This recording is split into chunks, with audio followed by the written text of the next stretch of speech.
made me go back and look at video of Brunson a little bit more. And everything that I was hoping that we would get with DeJounte Murray, I see with Brunson, with the exception of two things. First, he can't help it, but he's 6'1". So he's an undersized guard. And secondly, defensively, that may cause him to be a liability in some spots because of his height. But there are a couple of things that absolutely stood out about Jalen Brunson and his game. First and foremost, he's built for New York. If you were able to see and watch the playoffs last year, you see him elevate his game. I know I mentioned that a little bit earlier.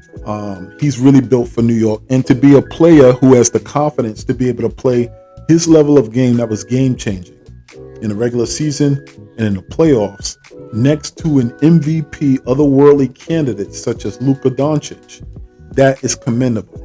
That says to me that you have the ability to play next to a ball-dominant player. And we know that we have those, whether it's RJ Barrett or whether it's Julius Randle. We have those type of players on the team. So he has shown the ability to play alongside those type of players and thrive and then make the players around him better. So that is something that's going to absolutely serve him well in New York.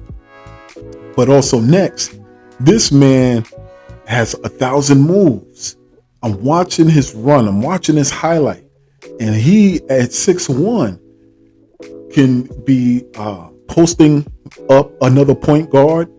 He'll hit him with the head fake, do the up and under, scoop off the high part of the backboard. He's dribbling. He can penetrate and get into the lane and get to the basket with ease at 6'1". He plays the passing lane, so he looks for off passes. His speed makes up and kills mistakes for other teams.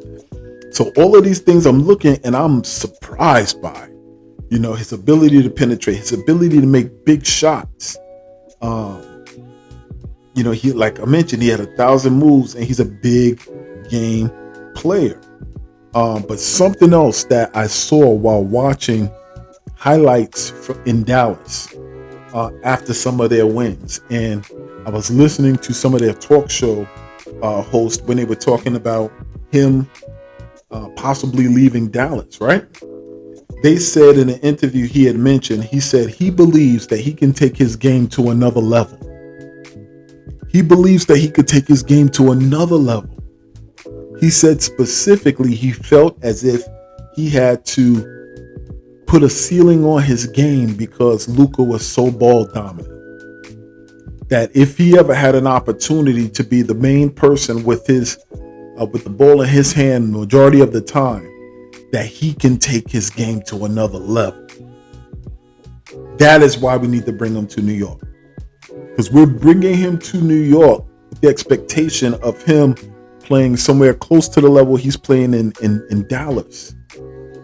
But it'll make the money all worthwhile if he's able to get to the level he believes he can be at.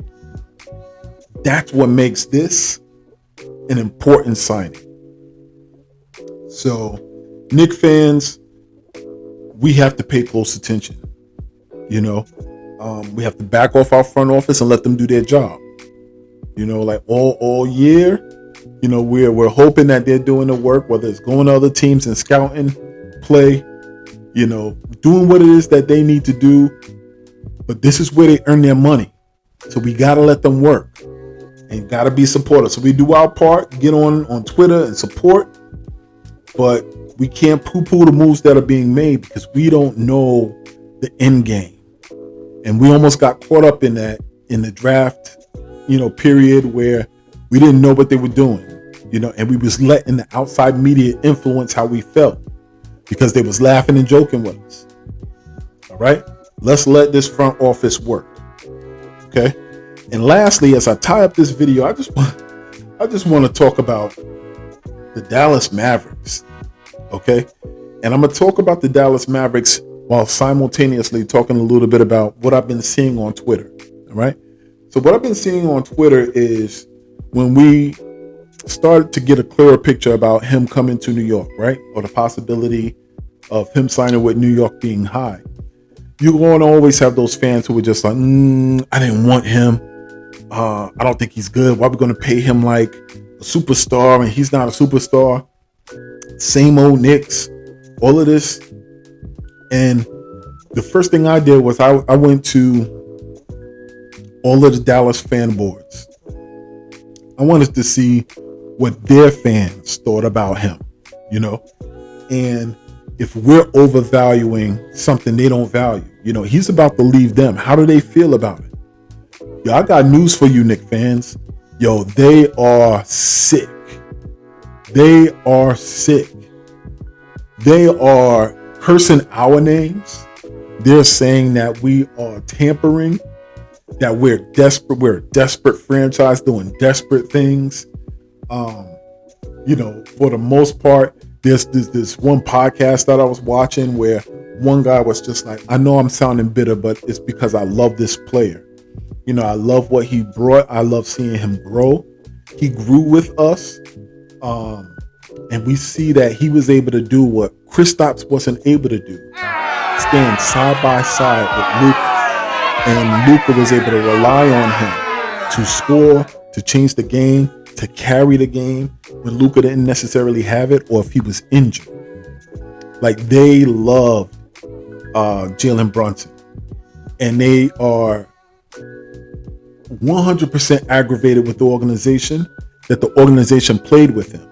Now, ultimately, what's being reported is that the Dallas Mavericks had 2 opportunities to sign Jalen Brunson to an extension. Actually, they had 3. So they had before the season, last season, and then they had at the January deadline to be able to offer him an extension. And for the most part, he was like, what do y'all want to do? So they was just like, we want to wait, to the end of the season. So basically the mentality he had was, all right, okay, so we're going to wait. But I'm not giving no hometown discount. That's what he got. His dad said, we're not giving a hometown discount. So he could have been talking to the Knicks and he could have been talking to Dallas. Just because you drafted me don't mean you're going to get a discount for me to stay. And Knicks, if you want me, and just because I'm from here doesn't mean you're going to get a discount. Whoever it is, I'm about to put in my all. You're going to pay me for what it is I'm worth. And he balled out. So Dallas fans are like heated at the general manager and the owner of the team. Like, yo, why would you let him walk? And that's the thing. Because they were so confident that they were going to re-sign him, or they didn't know that he was going to do what he was going to do. It was just like, we're not going to sign and trade for him. So they waited until now where he's a free agent, and they're hoping that a situation turns out where he could work out a sign and trade so they at least get something back for him. That's another reason that the Dallas fans are so upset at the Mavericks, because they're like, yo, one of our second best player on a Western Conference team, you're letting walk for nothing, for zilch.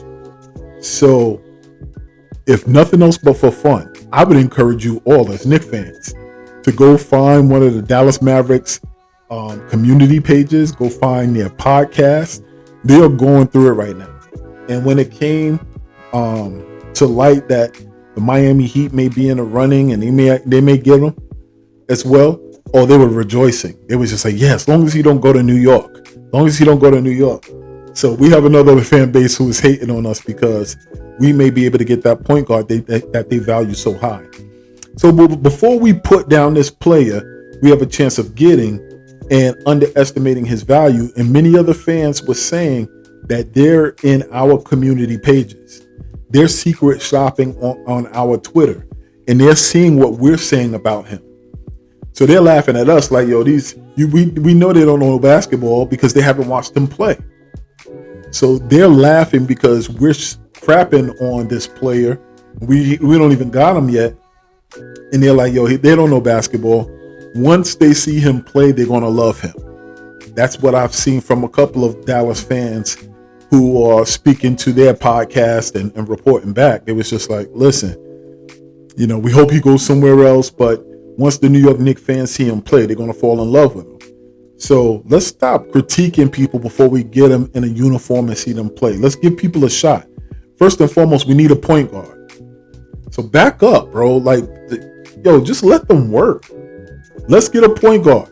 If we secure him as a point guard, he's going to be our best point guard since old ass Jason Kidd. I mean, like a game changing, I'm going to control where you need to be. I'm going to get to where we need. Jason Kidd. Probably the only point guard that has the ability to penetrate since Stephon Marbury. So we gotta relax, bro. We gotta relax. But I'm telling you, he's a proven winner. Not only did he carry the Mavericks with Luka when Luka was injured, he was a winner at Villanova. Shout out to Jay Wright. I know Jay Wright from my alma mater, it's Hofstra University. So he was a winner at Villanova. His efficiency, his game improved every year he's been in the league. He's been in the league for about 6 years. And simply securing Jalen Brunson would be a step in the right direction because he will meet our youth timeline. His role is better in New York than it is in Dallas. He'll get the money he wants and he'll be with family.